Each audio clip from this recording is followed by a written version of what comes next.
I just want to do a little fun fact here. You mentioned A250, and in my consulting, I'm actually working with the organization A250, and actually when I leave here tomorrow, I'm going to Miami to work with A250. It's just a very small world, so I'd be curious, you have the logo with the, yeah, there was a whole big deal about the logo, too. It's not here, but we'll find it after. But we're talking about stories, right, tonight, and so that's just a story, and we all live by stories, and we're going to cover some of your stories tonight, and we'll share some of ours as well. Yeah, and so both of our work is surrounded in and by story.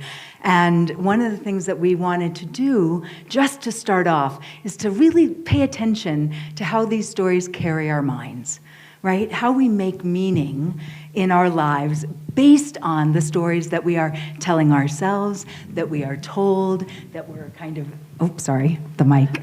That's one story. Keep that mic close. I got it.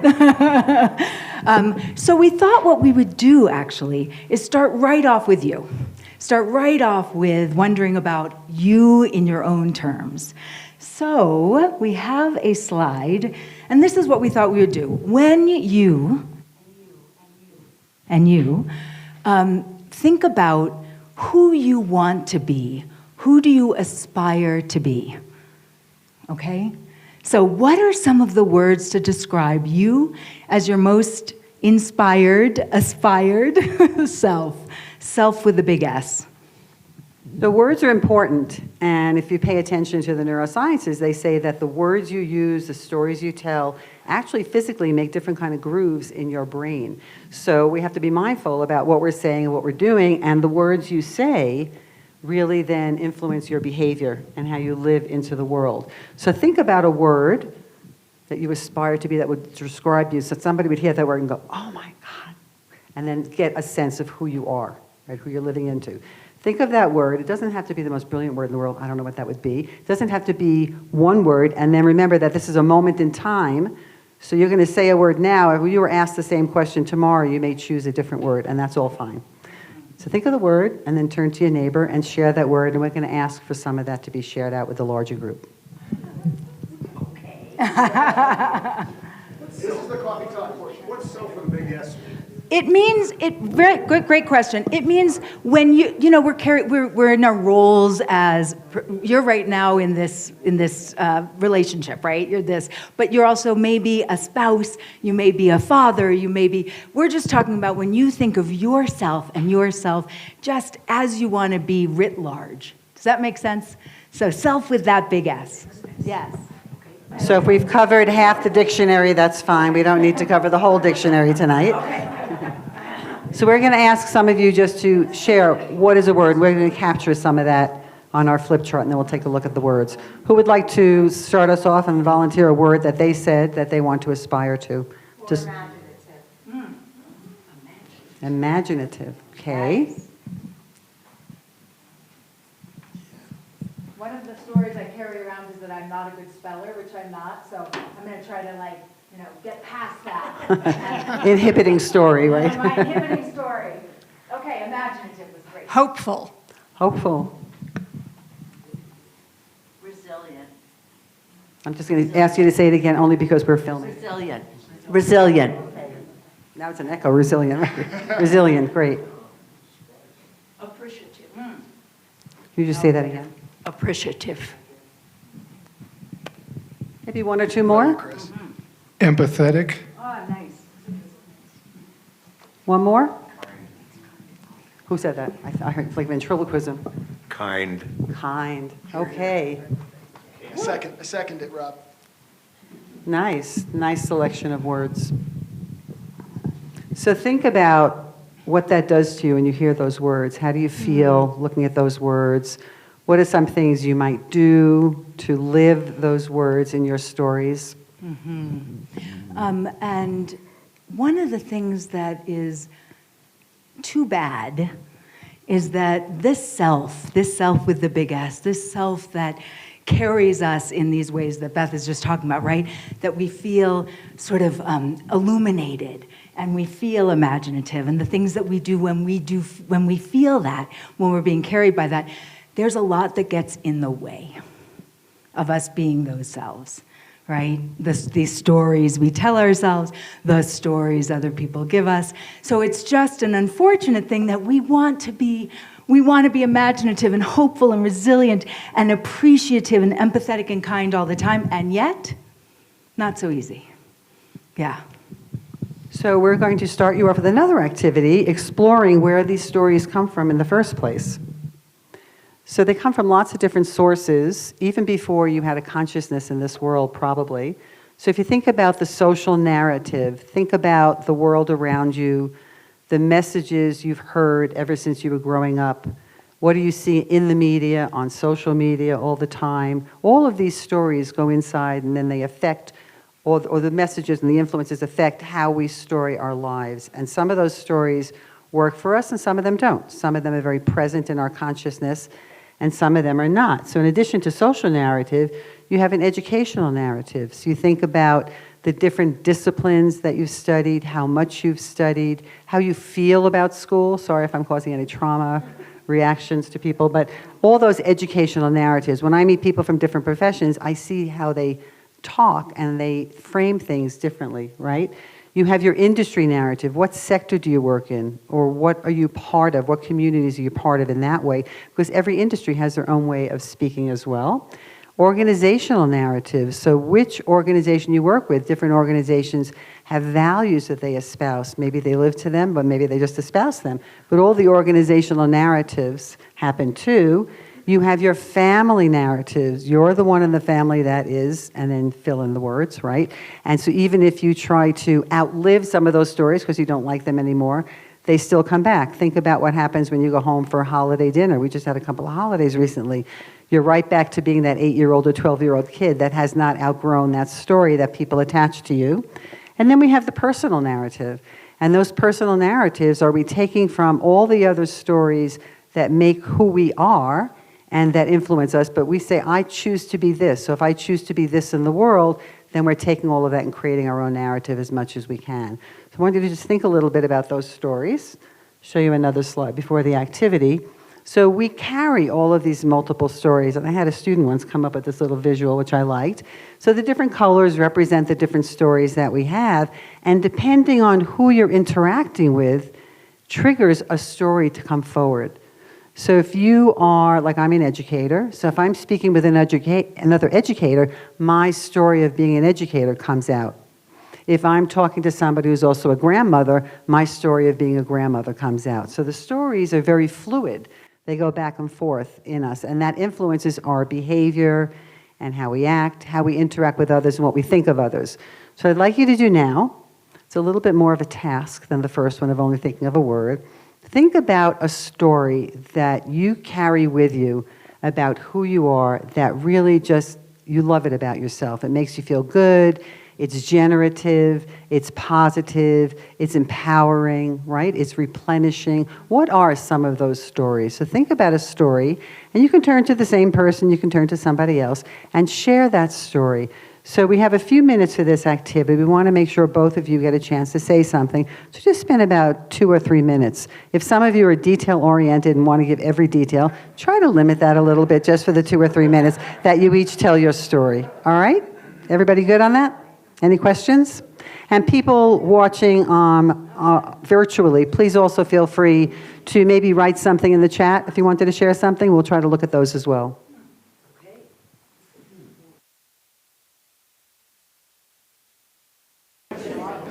Just want to call you back. You know, this happens all the time. I always ask people to talk to each other, and then I tell them to stop talking to each other.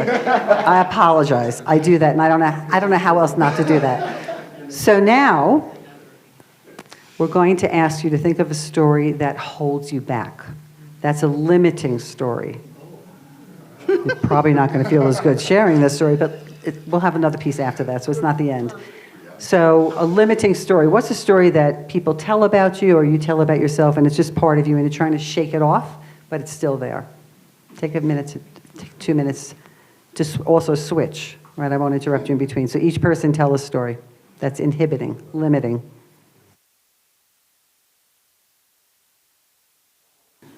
I have to say that your reaction when I asked you to do that second story compared to the first one was all telling, like, So, sorry. All right, so let's hear a couple of thoughts from people about the difference you experienced in telling the different stories or hearing the different stories. What was going on for you? Anything you want to share? And we'll get a microphone over to you. You got one? Good courage, Was that like, Christine. oh, I'll Good share? courage. Okay, fine. Thank you so much. Well, we talked a little bit about it, but it was harder to come up with the positive story. And I don't know if it's shyness or trying to be humble or whatever, and really easy to come up with the limiting one. So we have a negativity bias or whatever it is, right? Whenever I work with people, I say, okay, tell me something that went well. They go, well, we should have done. I'm like, no, what went well? What went well? But that is a common factor. Somebody else. Yeah. When you get your exercise. Yeah. They go way back.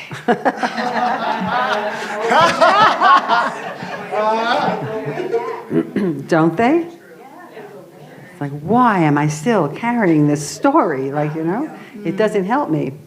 So that is true. Thank you.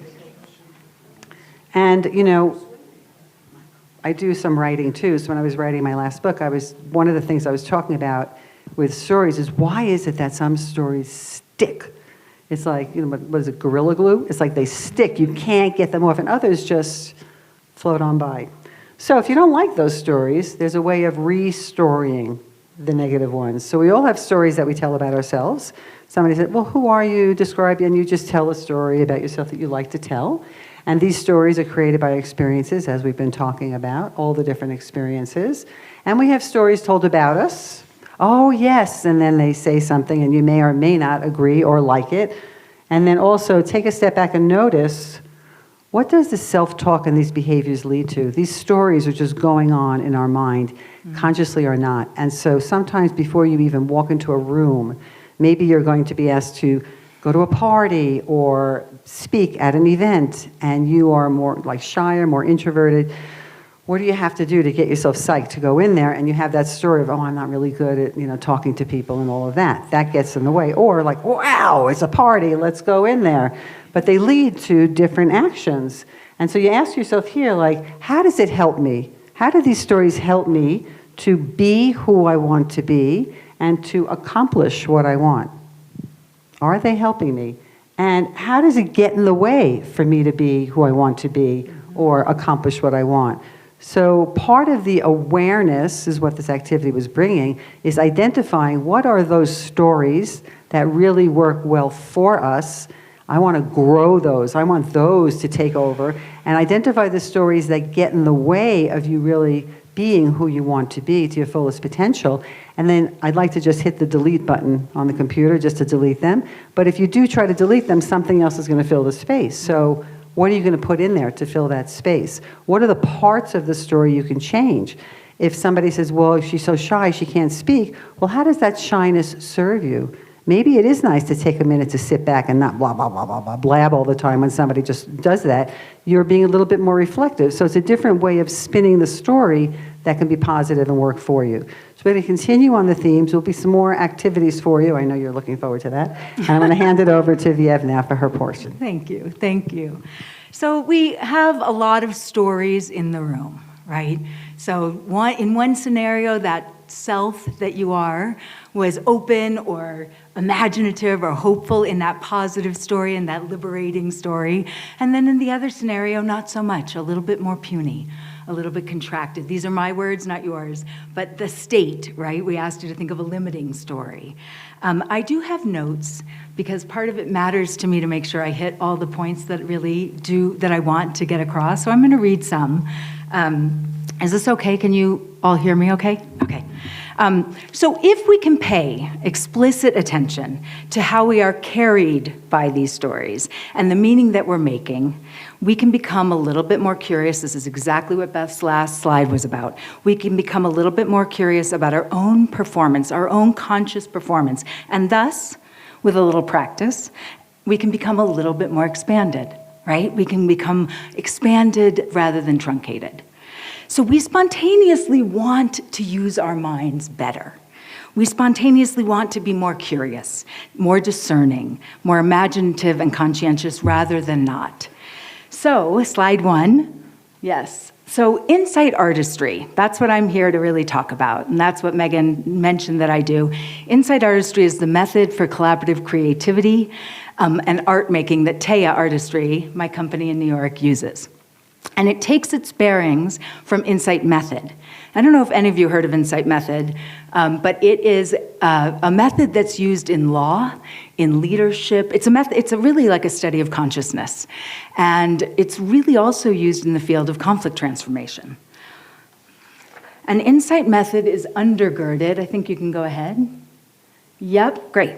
Insight method is undergirded by the reflexive awareness and practical reality that we have minds and we use them. So, yes, great. And that there is a pattern flow to the way that we use our minds. And if you can verify this pattern by paying attention to what you are doing when you are using your mind. So first, go ahead, yeah. Yes, first, we use our minds to seek understanding of any and every situation that we're in. We ask, what is it? This is just this pattern flow of our minds, right? Next, we seek to verify that our understanding is correct, that what we have come to know is right. And we ask, is it so? Verifying is a great tool. Is it so? Is it so that I'm shy and that's a negative thing? Is it so? So then next we discern significance of what we have come to understand and verify. It is our felt response. It's that moment when we go, ugh, I didn't like that, or yes, right? It's that moment when we wonder, so what about that experience, that thing I've come to know? And finally, we wonder, what could I do? What's my next step? What should I do? And will I do it? So our myriad, complicated, simple, elegant, messy stories carry the flow of our consciousness. They set the conditions for how we use our mind and how we're making meaning. And I, in this incredibly wonderful and yet dry air in Vail, have to take a sip of water.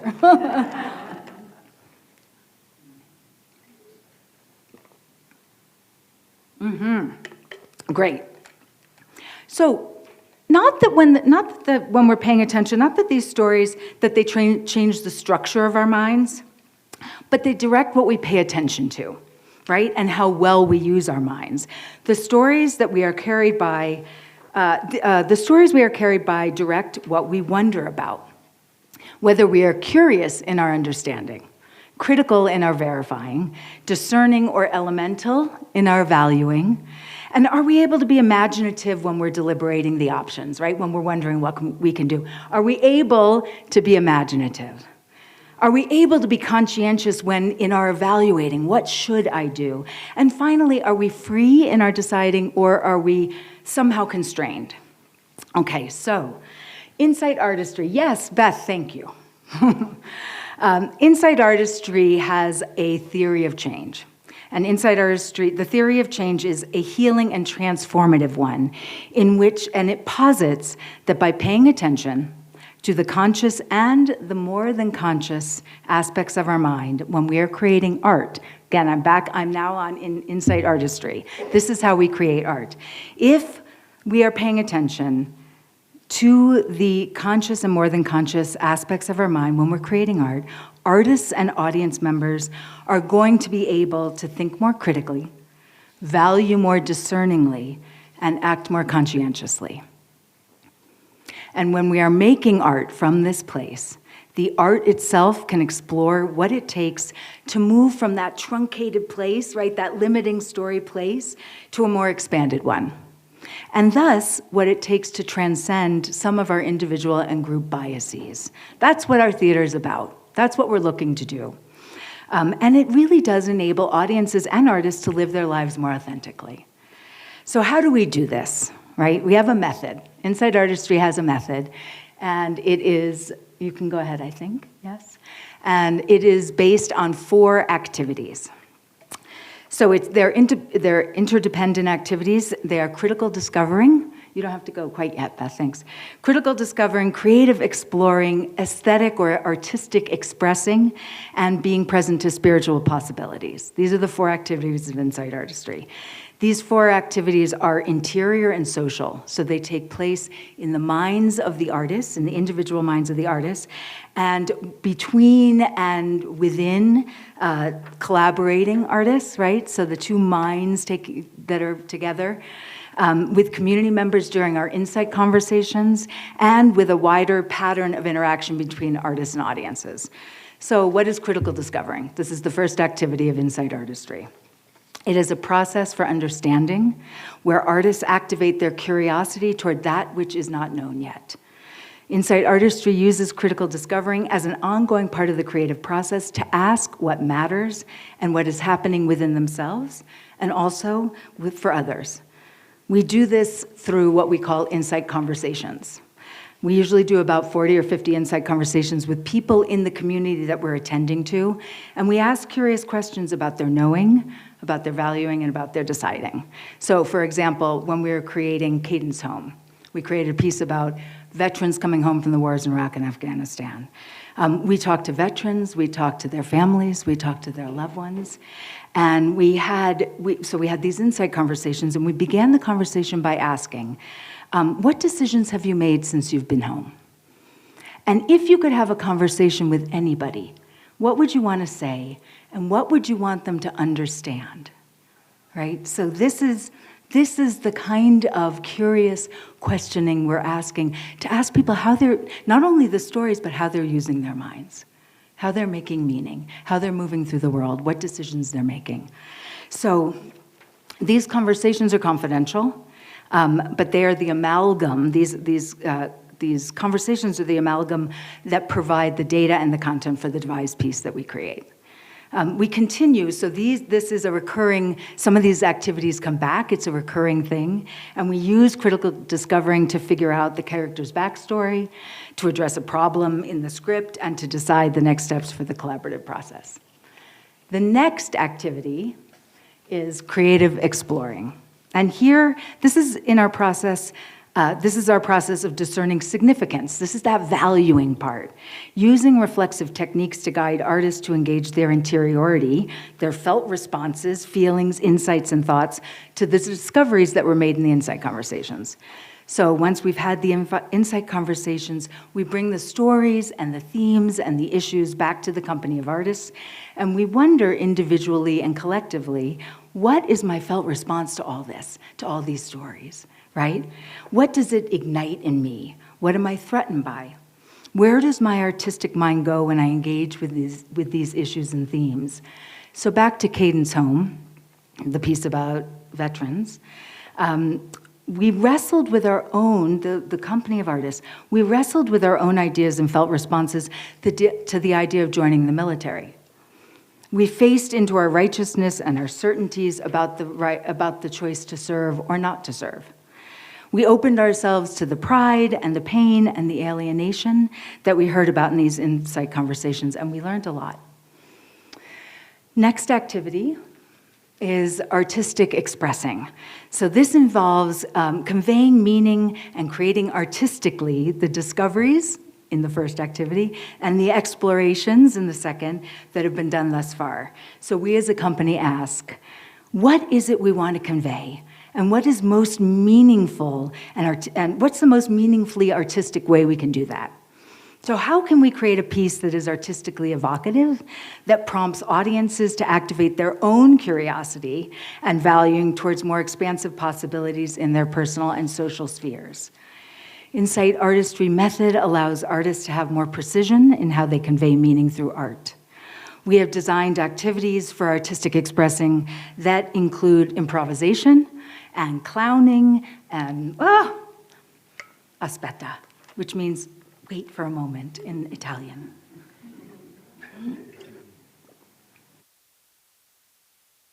So we use movement-based exercises, writing prompts, clowning, other artistic modalities to work with the discoveries and the explorations, right?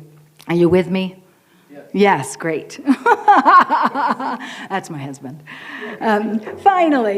Finally, spiritual experiencing, or being present to spiritual possibilities. So, and one of the things about this activity is this is what we do. We use this throughout the entire process, Okay, this is that. So as spiritual beings, the operations of our consciousness, our understanding, our verifying, our valuing, our deliberating, our evaluating, and our deciding, they are tugged to transcend truncation.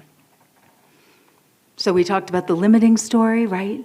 And how, I don't know if I would say much better, but there's this desire to be these things. There's a desire to be hopeful, right? So our consciousnesses, our hearts, our minds want to do that. We call it spiritual, not religious, but spiritual for us. Being present to spiritual possibilities in Insight Method is paying attention to the more than conscious as an expansive flow, an expansive influence on our flow of consciousness. So throughout the entire process, we attend to what it takes to move from that contracted and truncated state to something more expanded and self-transcending. We pay attention to the moves that we are able, when we pay attention to the moves, we are able to think about these moves for our characters.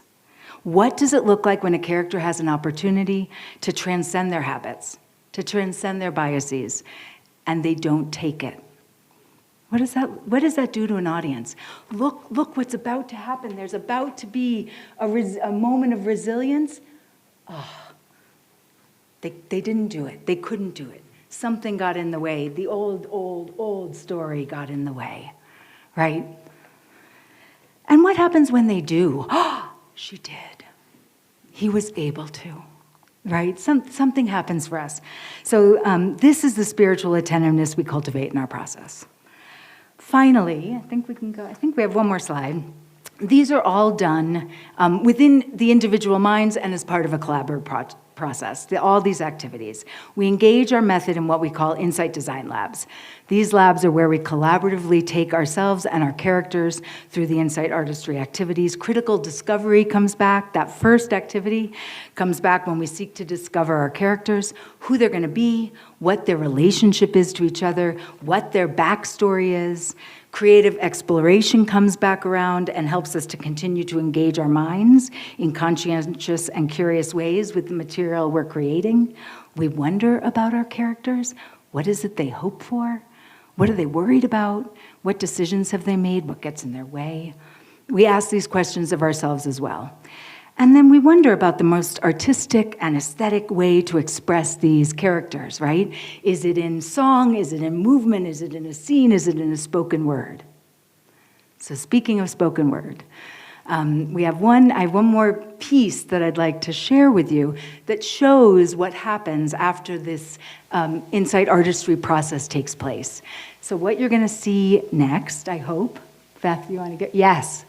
So this is Chukobasi. He's the co-director of TÉA with me. We've been together a very long time. He is doing a... I don't think that I was born to be a soldier. Hold on one second. But I know I wasn't born to be a civilian. Click back. I know there's like... Okay. So, it's on autoplay. So I'll talk really quick. Donovan, he's from Cadence Home, the piece that I've been referencing about the veterans, right? So this character is wrestling with the stories of both being a soldier and being a civilian. Thank you.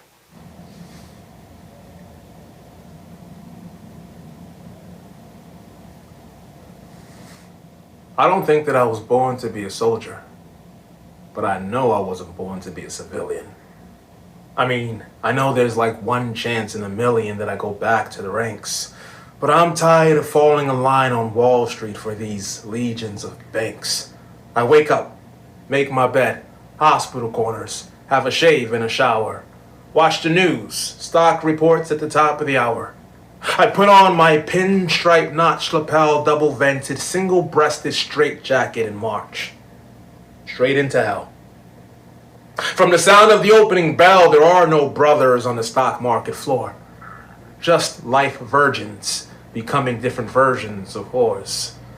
I don't understand why there are egos and dissensions and why there is no common goal. Why these thousands of individuals don't come together to form a whole, and why I don't have a role that's been defined for me or a life that's been designed for me. And why does everybody get to question me? These rankless masses of middle classes making passive judgments with no problems and no solutions. And I can't find my absolution, so sometimes I just want to go back. Back to the barracks and the 75-pound tack. Back to the PT with the 20-mile track. Back to hauling gunny sacks and carrying your brothers on your back. Not this lack of accountability, that crap they call civility. Give me a dogfight, shitstorm, heavy fire situation, and I'll show you how to earn your pins and stripes. I gave up my humanity to defend your rights, so what's right or wrong then? I made myself a man for this country, and you stick me in this dog pen. But I straighten my tie, and I straighten my path. I hold it together and try to make a good living, and realize that this urban fight might be slightly more forgiving for giving me a chance to live among the living.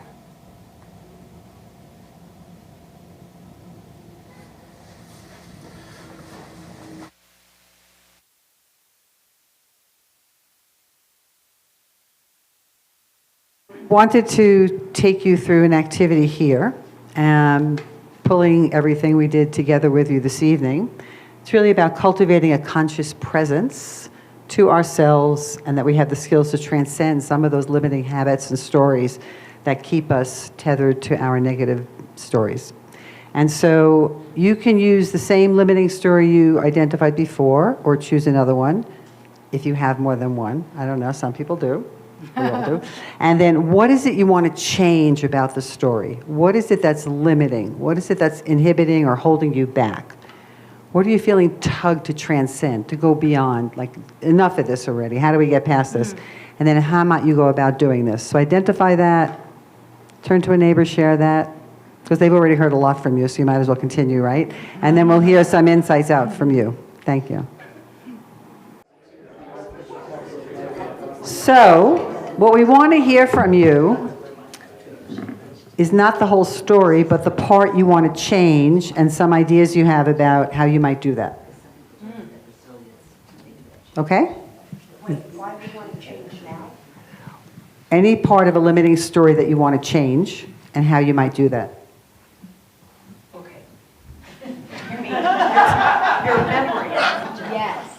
Your memory. Your memory of it. Yeah, whatever that story is that's getting in your way. Well, you can't go back and change history. Oh, you can rewrite it, but you know. They're doing it all the time. So we're good? Okay. Did you want to share, or you just wanted to clarify? Okay. Thank you for the clarification. Okay, thank you. So we were talking, and I think for me, whenever I'm focused on, I hate microphones. Sounds really good. Thank you. Whenever I think about a limiting story or a limiting item, my instinct, successful or not, is always to try to turn it into a superpower. And so that's what we were talking about in this space. My story was that because I was smart, dorky, glasses, braces, I just always went to the introvert side as a safe space. But when I think about that, to convert it, I want to think about, but how did that turn into success for me? So, Can you give an example of how it turned into success? I think one example would be that I read a lot and fed my curiosity, which helped me in my career outwork people. Super. That's a great example. Thank you. It's a nice start. And what a way to be carried, like, oh, I'm smart. And I can, I read a lot. I'm like, well, there's a way in which that, like you're saying, the superpower.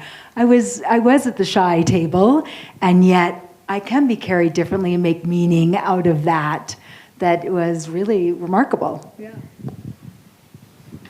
Even the expression superpower, as soon as you said that, I went, oh, wow, that's great. Yes, superpower. You can put that up on the list, superpower. Who would like to share next? We have microphones on both sides of the room.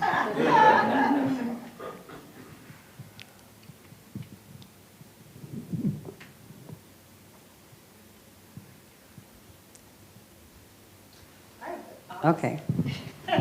Thank you. So I actually find that I need my introvert self because so often I feel like, particularly at work, I have to be the extrovert. And then I tend to come home and have to recharge as an introvert. So I sometimes just need to read or cuddle up on something. And my daughter and I have been comparing notes about how we both have these introvert tendencies, but I do find that I kind of have to recharge and try to and work on that a little better. I love what you guys are doing. This is amazing. This sort of thing. I also think about like the Ted Lasso story about his goal wasn't to win. His goal was to raise people up. And so I kind of like to circle back and try, and my other goal is to my husband is like this, to be more interested than interesting. So he's very good at that. Thank you. Such a subtle difference, but what a powerful difference between being interested versus interesting. Yeah. When we think about what does it take, right? So this question about, there's something about a story, we're being carried, it doesn't feel so good, our felt response to it is ugh, right? Or I'm feeling pretty righteous and certain. That's, for me, happens a lot, right? I decide that I know, I don't verify it exactly, and I take a position. And I become really righteous and certain about that position. No, I already know. I don't need to be very curious or interested. I already know. And then I have to take that moment, right? And what does it take to take that moment?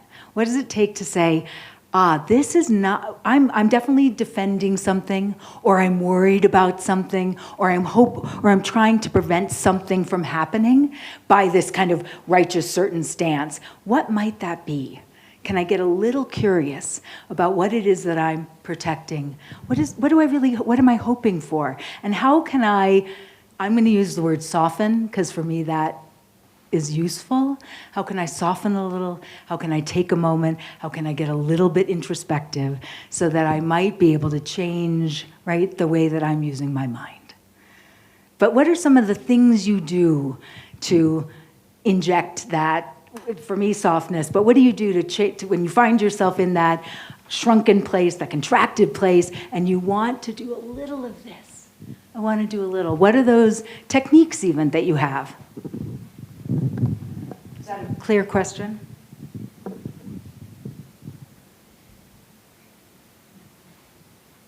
What are the techniques you have? I mean, how do you Yeah, no, in the theater. So I'd like to know more about the techniques you have, not just the 4 processes, to get people to interact with each other and find a common ground. The big thing that I would say is that we sit down in conversation and we ask.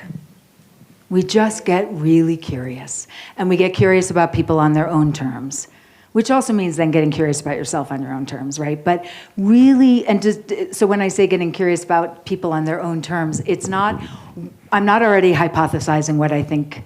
You've made the decision to join the military.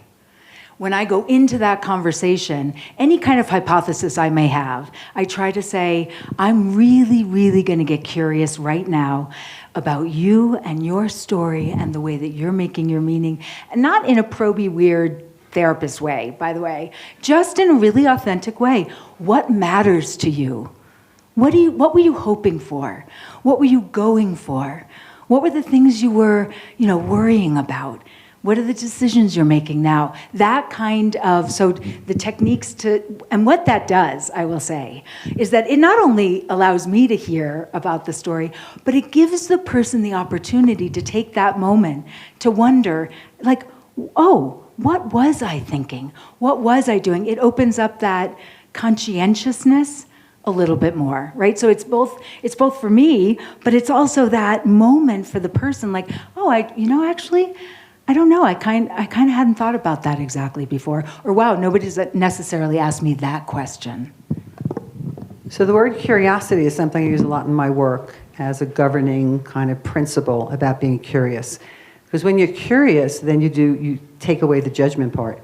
Because if the first initial reaction is he kidding or something, then it's like, maybe I should find out and be a little curious about why somebody is saying what he's saying or doing what he's doing or joining the military or not. Because I really don't know that person's story and how they got there.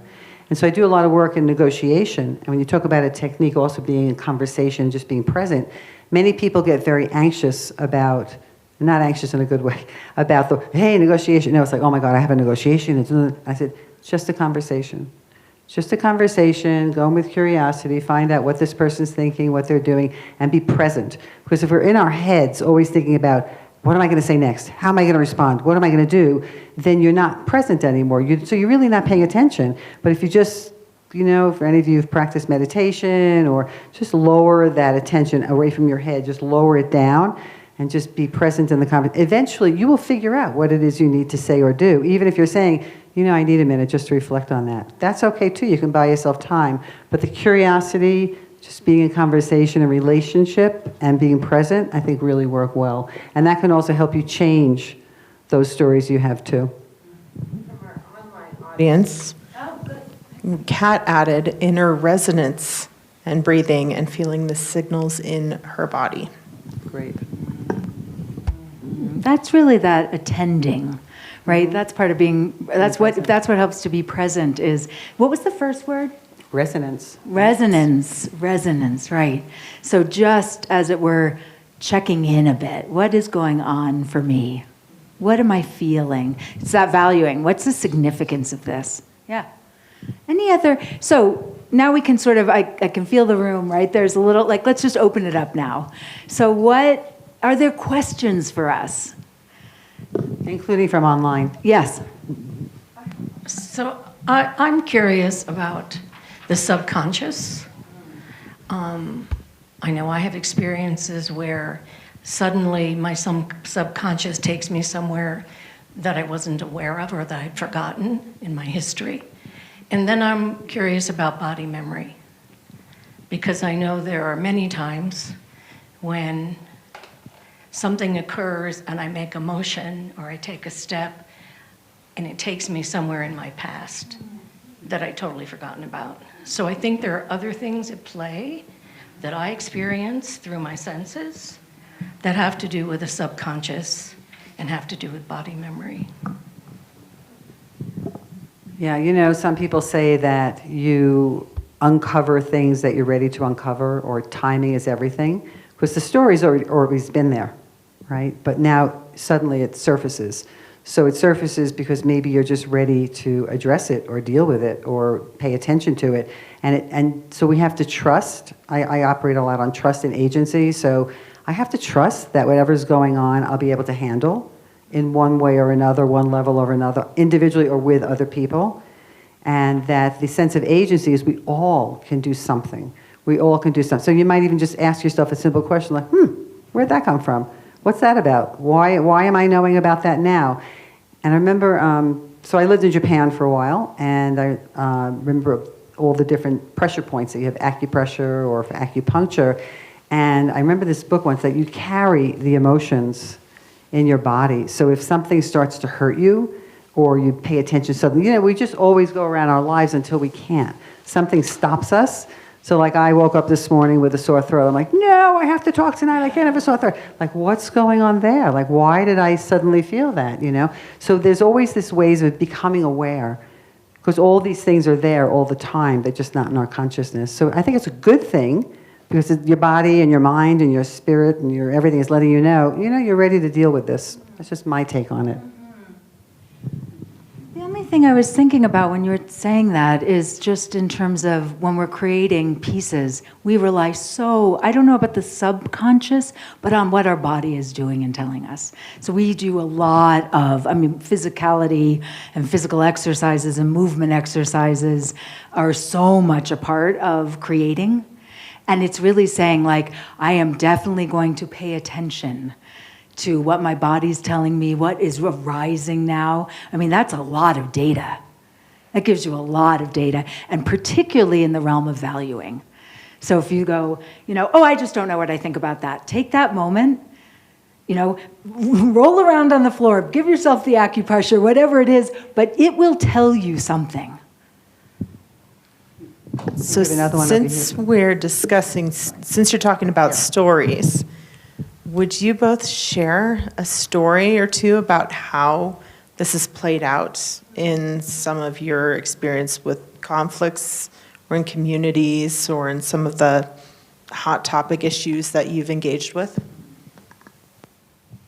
I'll just share a story I was thinking about before when we were talking. So I come from New York. I don't know if you can tell that in my pronunciation. Just, I always think I've lost it, but people are like, no, you haven't lost it. Okay, so I come from New York. You know, and in New York, it's like 3-second pause in a conversation means it's the other person's turn.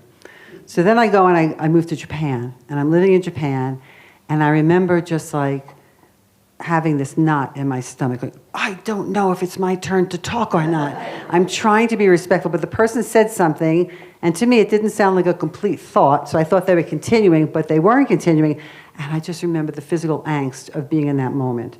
But what that did for me was it said, okay, Beth, not everybody goes in 3-second pauses. People actually take longer. It's like, okay. And then when they do come back into the conversation, they say something really profound. And then as I got into the work of negotiation and mediation, sitting in a mediation or a negotiation and being able to sit in silence, it's still not 100% comfortable. Even now, waiting for you to respond, just sitting with that silence, and I'm thinking like, okay, should I say something? Should I wait, right? No, I waited, and you all spoke. Because you have to trust the room and trust the other people that they do have something valuable to add. You just have to wait for it. And that's hard for New Yorkers, to wait. I'm just putting that out there now. Even though I've lived in different places, it's still New York in there. There. Oh, see? There you go. Justification, yeah. Because then so many wonderful ideas come out, so don't speak first. I tell myself, don't speak first if you can, and wait. And then everything else comes out, and it's all fantastic, and not things I would have thought about, but I love that other people bring, and then I can add on to that. So that's something that served me in a story.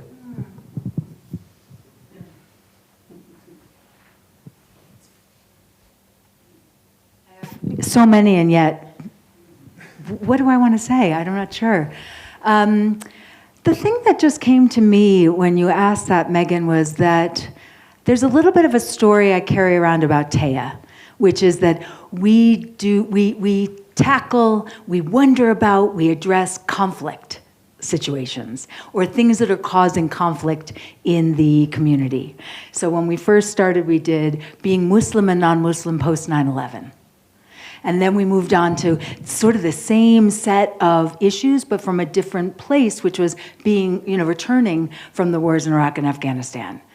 The veterans returning from the wars in Iraq and Afghanistan. And then we moved on to do a piece about community police relationships or not, right? So the real retaliatory conflict and retaliatory violence that was happening. And that's sort of who we were, that's who we are. And it was at some point that I started to say, the thing that's the most interesting to me is the way that those stories and those conflicts are clashes of positions, right? And that what I'm really interested in is that encounter of persons. So how those stories, how those conflicts are carrying us in to be polarized, but what does it take, what does those polarizing habits of mind do, and what does it take to do something different? So then we actually had to change the story a little bit of TÉA, because our next piece, which is coming out, well, we had a couple others in between, but our next piece is about being present to spiritual possibilities. So it's not starting with conflict, which, there's a little bit of, yes, I'm righteous and certain about what TÉA does. And then I thought, well, wait a second, is this exactly, let's come at it from a different place. I'm really interested in what does it look like? What does it sound like? What does it mean when we talk about being present to spiritual possibilities? And, I'm not sure yet. I'm not sure yet. But, it's a much more kind of ephemeral thing than saying like, the wars in Iraq and Afghanistan. That's a very definitive thing. We know what that is, right? So that's what came to my mind when you asked. I think that you wanted to share something, yeah? So in thinking about the story, it seems to me that in the last, call it 40 years, ease of mobility and social media have made it easier to invent or reinvent your story. Right, you can take yourself out of your community that used to hold you accountable to your story. Can you talk a little bit about how that's impacted your work? No, it hasn't really. You know, it almost reminds me, a parallel example is so like when I lived in Japan and other places, there's a thing about living in a different space, like being an expat, for example. I wasn't. I was in a different category, but being an expat, you know, and I noticed this because my former career, before I got into all this work, used to work with kids with learning problems. And so I worked in an international school at first, and families would come there and they would like lose the files on the kids on the way over. Of course, they thought my kid doesn't have problems in another country. I'm like, still your kid. And they would also behave differently. We behave differently when we're not held accountable. Sometimes. Sometimes we have our own moral compass that keeps us in check, but a lot of times we don't. And the manners, or lack of, that I saw, it was just amazing to me. But they could do that because they were not in their space. And I think on social media, there are some positives, but for me, I feel like there's a lot of negatives, that I see the negative impact more because there's no time or space to not be. Like everything, whenever I go to a restaurant and I see people being served, people, and I don't know if it's any of you, I'm not judging, I'm just saying, people always pull out their cameras before they pick up the fork. Or if they pick up a fork and start eating, like, oh no, I forgot to take a picture. I'm like, and then I thought to myself, when are you really going to look at that plate of food again, that photo? I mean, are you going to? I mean, really, you know. So the whole idea about not just living your life for you, but living your life for and with others in that way is just so public, and it's just hard. So if we think about conflict, we think about bullying too. It's just so easy to be bullied and so nervous. You know, it makes people so nervous to just make a mistake or just live or just whatever it is. So yes, it spreads information around quickly, but some of that information maybe shouldn't be spread. You know, that's just. So,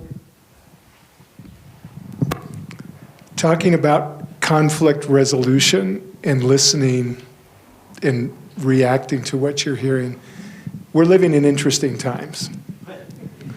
And so conflict resolution seems to be a very difficult thing, right? We are so divided, there's so much divisiveness. And most people don't really want to hear what people who are on the other side say because they don't think they can change them and you don't think they can change you. And we've really become we aren't listening anymore, and we aren't interested in changing or resolving. So, can you speak to that? One of my favorite questions that people say to me, so what do you think about Congress? I'm like, or what do you think about the Middle East? I'm like, how do you expect me to answer that question?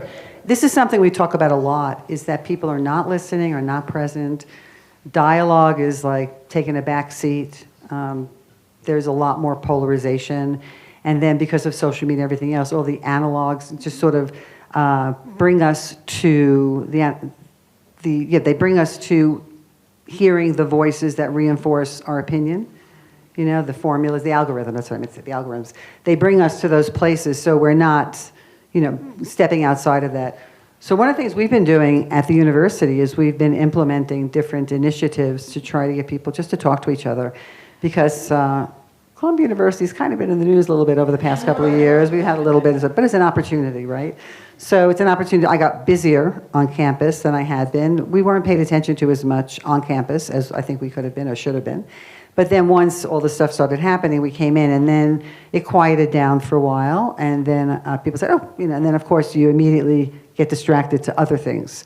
And we kept getting distracted, and I said, you know, it doesn't mean things are resolved. Hello, you know, things are rumbling under the surface, and if we don't pay attention to that and don't get students and faculty involved in dialogue of some sort, whatever it is, I don't have one methodology that I recommend. There are several ways of doing it. We're going to end up right back where we were or worse because we didn't pay attention. So it's that calm facade that's on top, you know, and then people want to maintain that. And I remember at the beginning of November, so many articles and talks were coming out about how to deal with the holidays coming up in family. And I thought, isn't that a sad statement that we need to brace ourselves and be prepared to be with our family? And so what if you disagree?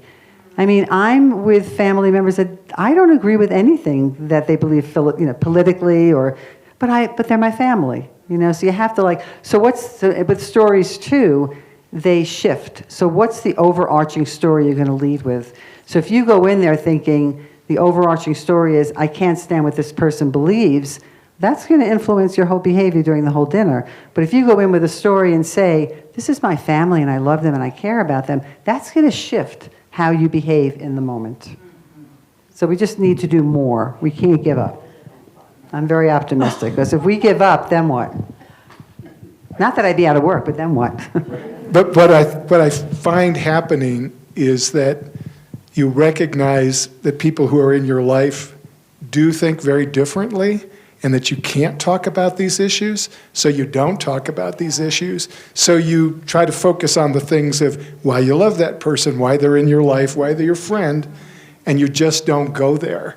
So there's no resolution, there's no discussion, there's no opportunity for change, because these are things we don't talk about anymore. That is true. And then I think going back to and you're not going to change their mind, because this is Right. what we try to do. If they only knew this fact, I'll just tell them this other fact. That fact just is reinforcing a certain narrative. It's not, and they're going to hear it differently than the way you intend them to, right?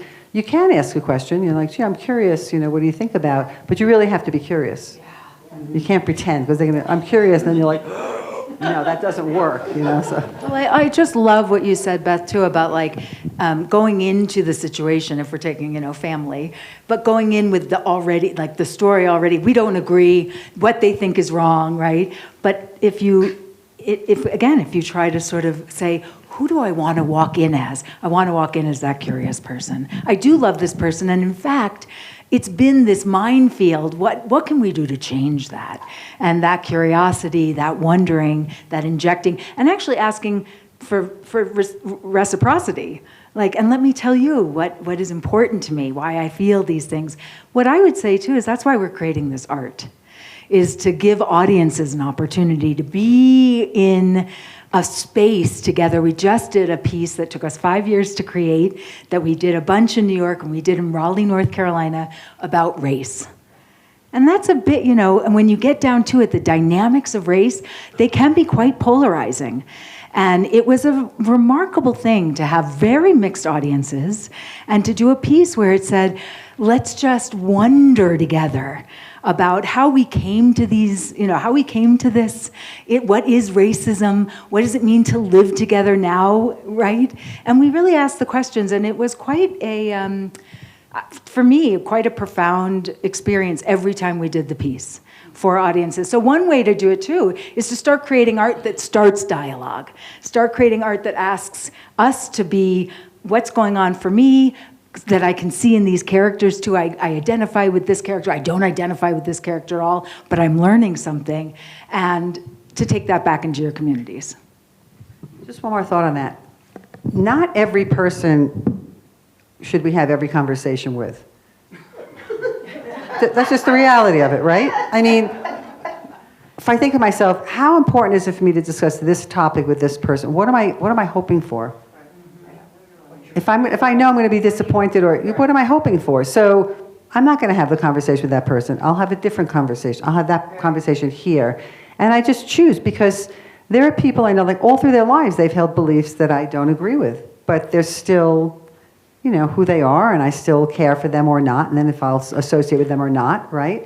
So we have to choose which stories we tell, because not every story is going to sit well with every person. And what are we getting in response?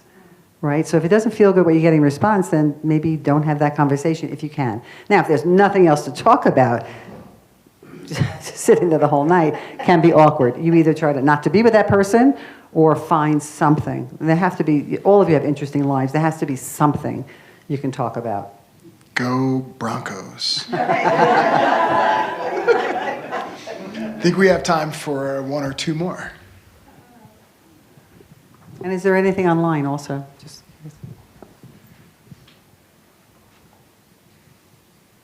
Yeah. So I would like to know what you think and know about the techniques that are used in negotiations among people who have an agenda. Political groups trying to find, they say they're trying to find a compromise, but somebody has told them, here's the position you have to take, here's how we have to end up. From my perspective, everybody has an agenda. We all have agendas. We all want to see something happen. It's very challenging to negotiate on behalf of somebody else with being told what the direction is you want to take. And I think that's what's happening a lot in our political world, too. So you have to decide for yourself, is that the role you want to play? I think if we continue on the politics, not everybody should be in politics. But the people that are need to take the responsibility. I'm not going to name names, but the people who are, you are a representative. I think a lot of people have lost sight of that. But you are a representative, but then you have to be in sync with who you're representing. But if the role is to represent, then where does your voice come in? So you have to be in resonance, going back to the resonant word, with the people you're representing, or if that's really not a fit, then that's going to take its toll on you as a person. I think mentally, emotionally, physically, you're going to get sick because you're always in a space of having to defend or project something that you don't believe in. So I think fit is so important in that way, but that's the role. It's not about only your own personal beliefs, and if your personal beliefs do resonate with your constituency, then you'll get reelected. But if not, then you won't. But it's very hard to think about, like if you were asked to take a position on something that you don't agree with, how do you do that? But then you want to think also then, do you then go back and negotiate with your constituency? Because that's who you have to negotiate with as well. Because if they're making demands on you that you think also are unrealistic, then you need to talk to them about what their expectations are and manage expectations that way too. It's not only whatever they say, you just go and do. In the ideal world. Yeah. Thanks, James. I suppose I'm saying this because I agree with the person. I would like to be a hopeful person. And it's very difficult to talk about conflict and what the strategies are and what the techniques are and stay hopeful. There's a lot of reason to think in certain circumstances or only in the easy ones should we be hopeful, and otherwise, don't have the conversation. But the idea that you mentioned, Vieve, of instead of having a clash of positions, try to get to a clash of persons. An encounter of persons. What did you say it was? Not a clash of positions, which is what we're totally in, but an encounter of persons. And I was just, how we were struggling with trying to name the techniques to get to where people are in that way, to be curious. Mm-hmm. You get at a person if you're curious about them. Mm-hmm. But they trigger those negative stories so easily that it's very difficult to do so. So it's both hard, but what I took from what you were saying was that if you can be present, be curious, or go into it with a story that I am curious, and what I'm really curious about is how you're using your mind to come to the position you're taking. I'm not so curious about your position, just what are you thinking and why?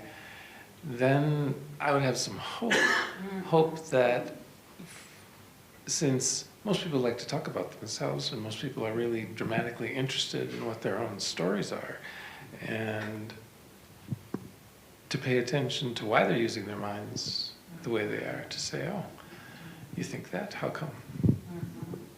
What do you, anyway. Yeah. That there's reason, it's very, very hard, and I think part of the end of this conversation, I really appreciate the work that the two of you do, and that in the ways you do it, and the difficulty that I have picked up from the conversation. What are the techniques? How can we do this? And what happens when is tough? And this is really the cutting edge of the kind of society we want to have. So I'm hopeful, and I'm really glad you've been doing what you've been doing. So. I just want to say I am really lucky and so appreciative that I get to be in so many of these insight conversations, not just with the community, but with artists, because it gives me that opportunity to be surprised.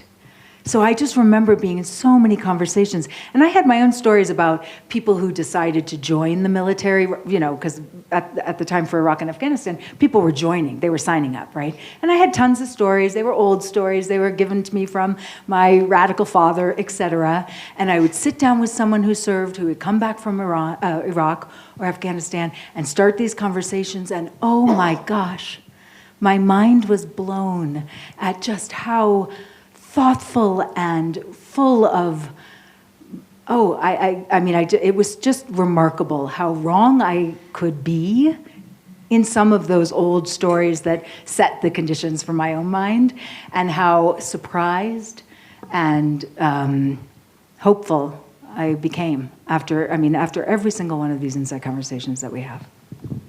But don't you think it's really what you're just saying now? It's about the ability to just listen, to open up, to listen to someone else's story. And I mean, I'm an actress in the theater too, so we know that acting is listening and reacting. And so being able to open yourself up to someone whose mind or beliefs are very different from your own, or what was droned into your head, you've got to be carefully taught, and opening yourself up to something new by listening. And remarkable what happens when you listen to the person who's talking. Because if you're not ready with your, ready with your response, and ready with your hypothesis, and they're then having to protect, someone who's just really curious and really listening, what then happens to the person who's telling the story, it's a different thing. So yes, I think so. So we're over our time, but it goes quick when you're having fun. You've gotten a chance to get to know our community a little bit, and you see how we engage with the subject matter. I wonder if you can each leave us with a final thought from this moment that we've had together. Now that I know you so well. Well, what I will say is that I do appreciate your curiosity and your being here, and just to think about being present and hearing somebody's story and connecting in that way, which might make you feel a little vulnerable also sometimes, and I think that's sometimes where we don't listen as well. But just think about how much you're expanding your own sense of being in the world and theirs, because you did do that. And so just take that, it's just such a simple thing to do, right? Just take that with you with all the conversations, wherever you go, whatever you're doing, in all different places, family, workplace, home, all of that. And so I think that eventually all of us can create this critical mass of critical thinkers, and then shift the dynamics and shift what's happening in the world. I do believe that. That's why I'm an educator. I absolutely do believe that too. And the evidence is like right here, like you were saying. So it's so easy to turn on Netflix, to watch the show that makes you, or to listen to the newscast that bolsters your positions. But to open yourself up, to come here, to spend an hour and a half, to engage with each other, to do something interactive, right? To be willing to do that. And that just, I think it is what's going to help change this polarized culture. I hope. Yeah, thank you. Thank you.